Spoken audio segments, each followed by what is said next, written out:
الحمد لله رب العالمين والصلاة والسلام على أشرف الأنبياء والمرسلين نبينا محمد وعلى آله وصحبه ومن تبعهم بإحسان إلى يوم الدين.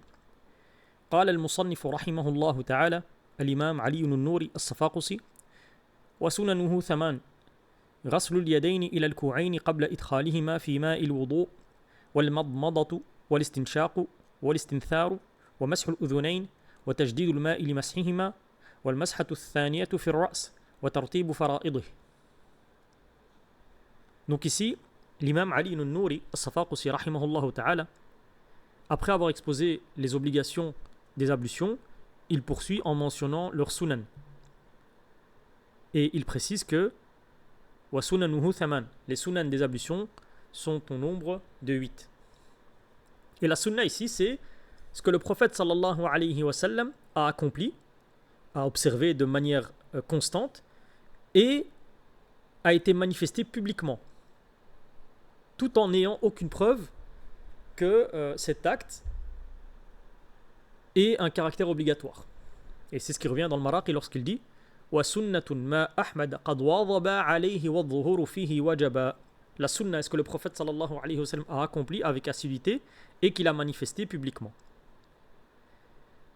Donc l'auteur ici affirme que les sunan des ablutions donc sont au nombre de 8. Premièrement, il a dit Raslul yadayn ila al-ku'ayn, donc le lavage des mains jusqu'au poignet. Ça, c'est la première sunna qui est relevée ici. Et al-ku'ayn, c'est l'os qui est situé du côté du pouce. Quant à l'os situé du côté de l'auriculaire, en arabe, on dit al-kursu'. Et l'articulation située entre les deux, c'est ce que les Arabes nomment al-rusr. Donc ici, il est recommandé de laver les mains 3 fois, de manière séparée, donc séparément. Et ça, c'est un acte méritoire donc dans les ablutions. Et selon Ibn al-Qasim, rahimahullah ta'ala, ce lavage, il est ta'abbudi, c'est-à-dire qu'il relève du culte lui-même. Donc on lave les mains même lorsqu'elles sont déjà propres. Et même si l'on recommence les ablutions après les avoir interrompues. Ici, l'auteur précise qabla idkhalihima fi ma'il wudu, donc avant de les introduire dans l'eau des ablutions. Et cette précision, elle constitue une condition de réalisation de cette sunna. Deuxièmement, il a dit al-madmada. Et al-madmada consiste à introduire de l'eau dans la bouche, à la faire circuler, puis à la rejeter. Donc celui qui introduit de l'eau dans sa bouche sans la faire circuler, ou qui la fait circuler puis l'avale sans la recracher, n'aura pas accompli cette sunna. Troisièmement, il a dit al-istinshaq. Et al-istinshaq, ça consiste à aspirer l'eau dans les narines au moyen de l'inspiration. Ensuite, il a dit al-istinthar. Al-istinthar, c'est l'action inverse. Ça consiste à expulser l'eau des narines au moyen de l'expiration. Et ici, on rapporte de l'imam Malik qu'il réprouvait l'expulsion de l'eau sans utiliser les doigts, parce que ça reviendrait ou ça ressemblerait à la manière dont procèdent certains animaux. Et donc il est recommandé ici de placer le pouce et l'index de la main gauche sur le nez lorsque on procède à cette opération. Ensuite, il dit wa mashul udhunayn. Donc la cinquième sunna, c'est le fait d'essuyer les oreilles. Et cet essuyage-là consiste à essuyer à la fois la face extérieure et la face intérieure des oreilles. Ensuite, il dit wa tajdidul ma'i li mashihima. Autrement dit, il est recommandé d'utiliser une nouvelle eau ou une nouvelle prise d'eau pour essuyer les oreilles. Donc une prise qui est différente de celle qui a servi à l'essuyage de la tête. Septièmement, il dit wal mashatu thaniyatu fi ar-ra's. Et ça, c'est ce que certains ouvrages de jurisprudence appellent raddu mashi ar-ra's, le retour de l'essuyage de la tête. On avait déjà vu que le premier essuyage de la tête constitue une obligation des ablutions. Le second essuyage, c'est une sunna. Et ça, c'est sous condition qu'il reste de l'humidité sur la main provenant du premier essuyage. Parce que si la main est devenue sèche, eh bien cette sunna n'est plus d'actualité, donc elle tombe. Enfin, il dit وترتيب فرائضه, c'est-à-dire l'ordre des actes obligatoires. C'est-à-dire le fait d'accomplir les actes obligatoires des ablutions dans l'ordre, à savoir le fait de laver le visage avant les mains, de laver les mains jusqu'au coude avant l'essuyage de la tête, d'essuyer la tête avant le lavage des pieds. Donc l'ordre entre les obligations, c'est une sunna dans le madhab. Ensuite, l'auteur passe à al-mustahabbat. Il dit وَمُسْتَحَبَّاتُهُ أَنْ لَا يَفْعَلَهُ فِي مَوْضِعٍ نَجِسٍ وَالتَّسْمِيَةُ وَالسِّوَاكُ وَالْمُبَالَغَةُ فِي الْمَضْمَضَةِ والاستنشاق لغير الصائم يعني والمبالغة في الاستنشاق لغير الصائم وفعلها باليمين وبست غرفات وبدء الوجه من أعلاه واليدين والرجلين من أصابعهما والرأس من مقدمه والبدء باليمين قبل اليسار وتخليل أصابع الرجلين وجعل الإناء عن اليمين إن كان مفتوحا واستقبال القبلة واستشعار النية إلى آخر وضوئه وتقليل الماء مع التعميم والغسلة الثانية والثالثة في الوجه واليدين وترتيب السنن وترتيبها مع الفرائض والصمت إلا عن ذكر الله ويستحب أن يقول بعد الوضوء وهو رافع بصره إلى السماء متفكرا في عجائبها ليفرغ قلبه وذاته لخالقها أشهد أن لا إله إلا الله وحده لا شريك له وأشهد أن محمدا عبده ورسوله اللهم اجعلني من التوابين واجعلني من المتطهرين. Donc ici, l'imam Ali al-Nouri, as-Safaqusi rahimahullah ta'ala, va exposer les actes recommandés. Il dit wa mustahabbatuhu, les actes recommandés. Et il précise que ils sont ne pas les accomplir dans un endroit impur, etc. Donc on voit ici que après avoir exposé les obligations et les sunan, il procède maintenant aux actes recommandés. Et dans l'école malikite, les termes mustahab, mandoub et fadila sont synonymes. Bien que certains juristes parlent de mustahabbat, on peut trouver d'autres qui parlent de mandoubat et d'autres qui vont plutôt parler de al-fada'il. Et le mustahab, c'est un degré inférieur à ce qu'on a vu précédemment, as-sunnah. Et ça va désigner ce que le prophète sallallahu alayhi wa sallam a accompli, mais sans le manifester publiquement de manière constante.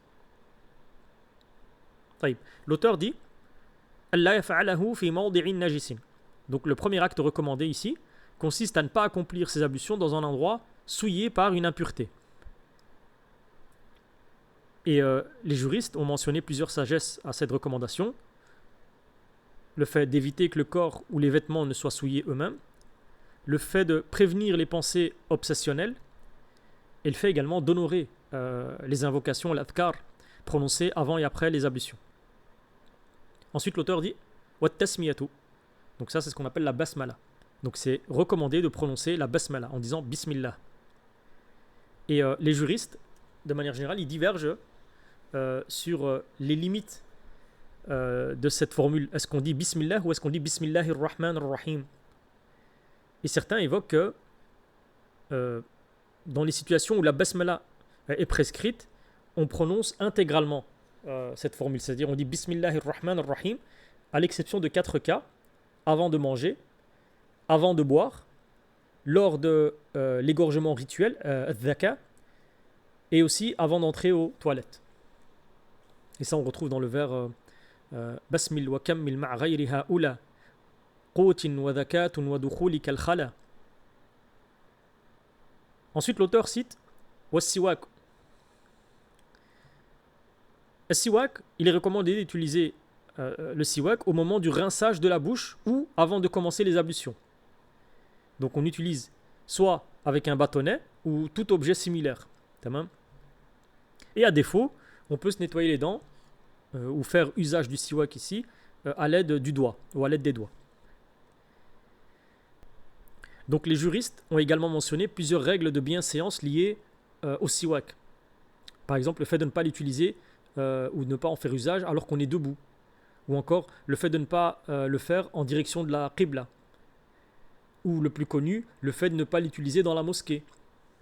Ou encore le fait de ne pas l'utiliser devant une personne assise en sa compagnie. Et selon les cas, leur contraire est soit makruh, soit simplement contraire à ce qui est préférable. تمام يعني مخالفة الأولى. طيب, ensuite il dit والمبالغة في المضمضة والاستنشاق لغير الصائم. Donc le fait de accentuer le rinçage de la bouche et du nez. Donc la madmada et l'estinshaq, c'est des sunan, c'est ce qu'on a vu préalablement. Et l'acte recommandé ici consiste à accomplir ces sunan, mais avec une façon insistante ou accentuée, al-mubalagha, dans la madmada. Donc ça consiste à faire parvenir l'eau jusqu'au fond de la bouche. Et al-mubalagha dans l'estinshaq va consister à aspirer l'eau profondément dans les narines. Par contre, cette recommandation, elle ne concerne uniquement celui qui ne jeûne pas. Il a dit les ghayri sa'im. Quant au jeûneur, cette insistance, elle est réprouvée. En raison du fait qu'il est possible que de l'eau pourrait parvenir à sa gorge et invalider son jeûne, ce qui rendrait le rattrapage obligatoire. Ensuite, il dit wa fi'luha bil yamin. Donc, il est recommandé d'utiliser le siwak avec la main droite, de pratiquer la madmada avec la main droite et d'accomplir l'estinshaq avec la main droite. Ensuite, il dit wa bi thalathi gharfatin. Il est recommandé de faire la madmada avec 3 poignées d'eau et l'estinshaq avec 3 poignées d'eau. Ensuite, il dit وبدء الوجه من أعلاه واليدين والرجلين من أصابعهما والرأس من مقدمه. Et certains juristes résument cette recommandation par al-bad'u bi muqaddami al-'udw. Pour les mains et les pieds, on commence par les doigts. Pour la tête, on commence par l'avant de la tête au niveau de l'implantation habituelle des cheveux et on va vers la nuque et ainsi de suite. Yani nabda'u bil muqaddam, le haut ou l'avant. Ensuite, il a dit commencer par le côté droit. Il est recommandé de commencer par les membres droits avant les membres gauches. Et ça concerne les membres séparés, c'est-à-dire les mains et les pieds. Donc on lave la main droite avant la main gauche, le pied droit avant le pied gauche, et ainsi de suite. Ensuite, il a dit وَتَخْلِيلُ أَصَابِعِ الرِّجْلَيْنِ. On avait évoqué la question de l'entrelacement des doigts des mains, et on avait précisé que c'était obligatoire. Mais ici, concernant les orteils, c'est recommandé. En revanche, dans le ghusl, le lavage rituel, l'entrelacement, le takhlil des doigts, des mains et des pieds sera obligatoire. Tamam. طيب. Ensuite, il dit وَجَعْلُ الْإِنَاءِ عَنِ الْيَمِينِ إِنْ كَانَ مَفْتُوحًا. Donc le fait de placer le récipient à droite. Et ici, il dit إِنْ كَانَ مَفْتُوحًا, c'est-à-dire lorsque le récipient est ouvert et qu'on y puise de l'eau. Dans ce cas-là, il est recommandé de le placer à droite afin de faciliter son utilisation. En revanche, s'il s'agit d'un récipient fermé, comme ibriq par exemple, ce qu'on pourrait appeler une aiguillère, eh bien là, il est préférable de la placer ou de le placer à gauche. Et il en va de même pour celui qui est gaucher. Ensuite, il dit il est recommandé d'accomplir les ablutions en direction de la qibla. Ça, c'est clair. Ensuite, il dit وَاسْتِشْعَارُ النِّيَّةِ إِلَى آخِرِ وُضُوئِهِ. Donc, le fait de garder la continuité de l'intention, il est recommandé de conserver cette présence de l'intention jusqu'à la fin de ses ablutions. Et vous vous rappelez, on avait déjà vu que l'intention, si elle disparaît de la conscience après avoir accompli le premier acte obligatoire, cela n'affecte pas la validité. Mais ici, ce qui nous est précisé, c'est qu'il est tout de même recommandé de la préserver. Donc maintenir cette intention présente jusqu'à la fin, c'est un acte recommandé. Ensuite, il dit utiliser peu d'eau tout en accomplissant parfaitement le lavage. Lorsqu'il dit وَتَقْلِيلُ الْمَاءِ مَعَ التَّعْمِيمِ. Donc il est recommandé d'utiliser une faible quantité d'eau tout en accomplissant un lavage complet de tous les membres. Et ici, il n'est pas déterminé, il n'est pas fixé une quantité. Il n'y a pas de quantité fixe. Parce que les personnes, elles sont différentes. L'objectif est surtout d'éviter le gaspillage sans négliger la qualité du lavage. Et ça, on retrouve également dans la Risala d'Ibn Abi Zayd, où il précise ça. Donc il disait, le fait d'employer peu d'eau tout en accomplissant parfaitement le lavage, c'est une sunna. Et le gaspillage constitue un excès et une innovation bid'a. Ensuite, l'auteur dit وَالْغَسْلَةُ الثَّانِيَةُ وَالثَّالِثَةُ فِي الْوَجْهِ وَالْيَدَيْنِ. Donc, le fait de laver une deuxième et une troisième fois le visage et les mains. Et de ce qui apparaît ici, c'est que l'auteur il considère que ce deuxième et ce troisième lavage est une seule et même recommandation. Alors qu'on peut voir dans les avis retenus chez les mutaakhirin, dans le madhab, c'est que chacune d'elles constitue une recommandation indépendante. Donc le deuxième lavage est une recommandation, le troisième lavage en est une autre. Également, on voit ici que l'auteur limite la recommandation au visage et aux mains. Il a dit fil wajhi wal yadayn. Et ici, c'est une manière de signaler qu'il y a une divergence concernant les pieds. Les savants divergent dans le madhab. Est-ce que les pieds sont concernés par la recommandation de ce deuxième et troisième lavage? Voilà que l'imam al-Dardir, il retient néanmoins que les pieds, eux, sont aussi lavés 3 fois. Et ce deuxième et ce troisième lavage ne sont recommandés qu'à la condition que la première fois, elle ait été faite de manière à couvrir tout le membre. Ensuite, l'auteur dit وَتَرْتِيبُ السُّنَنِ وَتَرْتِيبُهَا مَعَ الْفَرَائِضِ. Donc on avait déjà vu que l'ordre entre les obligations constitue une sunna dans la catégorie des actes précédents.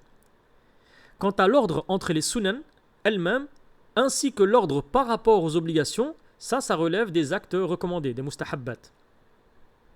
Ensuite, l'auteur dit وَالصَّمْتُ إِلَّا عَنْ ذِكْرِ اللَّهِ. Donc il est recommandé de garder le silence durant les ablutions, sauf pour évoquer Allah subhanahu wa ta'ala. Par exemple, le fait de répondre au mu'adhin et d'autres actes de ce type. Par contre, ce qui est évoqué, ou ce qu'on peut retrouver des fois comme des invocations particulières attribuées à chacun des membres des ablutions, ça, ce n'est pas rapporté de manière authentique. Et l'imam Az-Zarruq les qualifiera même d'innovation dans les ablutions. Donc il convient ici d'éviter ce type de pratique. Donc le silence convient, d'autant plus que les ablutions constituent une préparation à la prière. Ensuite il dit ويستحب أن يقول بعد الوضوء وهو رافع بصره إلى السماء متفكرا في عجائبها ليفرغ قلبه وذاته لخالقها أشهد أن لا إله إلا الله وحده لا شريك له وأشهد أن محمدا عبده ورسوله اللهم اجعلني من التوابين واجعلني من المتطهرين. Donc il est recommandé, après avoir terminé ses ablutions et avant de parler, de lever les yeux vers le ciel tout en méditant sur ses merveilles afin de consacrer son cœur à son Créateur et de dire la formule des 2 attestations de foi et d'invoquer Allah subhanahu wa ta'ala de nous faire partie, de faire de nous des personnes qui accourront vers le repentir et des personnes purifiées. Et dans une version de Sahih Muslim, celui qui prononce cette invocation verra les 8 portes du paradis lui être ouvertes et pourra rentrer par celle qui le désire. Et ici, il y a une petite réflexion spirituelle que rapportent certains savants, dont l'imam al-Tata'i, rahimahullah ta'ala, qui souligne une subtile sagesse dans l'ordre de cette invocation. Les repentants, at-tawwaboun, sont mentionnés avant les purifiés, al-mutatahhirun. Et il précise que ça, c'est afin que les pécheurs ne désespèrent pas de la miséricorde d'Allah, tandis que les purifiés sont mentionnés en second, afin qu'ils ne soient pas gagnés par l'admiration de leurs propres œuvres. Donc qu'Allah fasse de nous des personnes repentantes et des purifiés. والله تعالى أعلم وصلى الله وسلم على نبينا محمد وعلى آله وصحبه أجمعين وآخر دعوانا أن الحمد لله رب العالمين.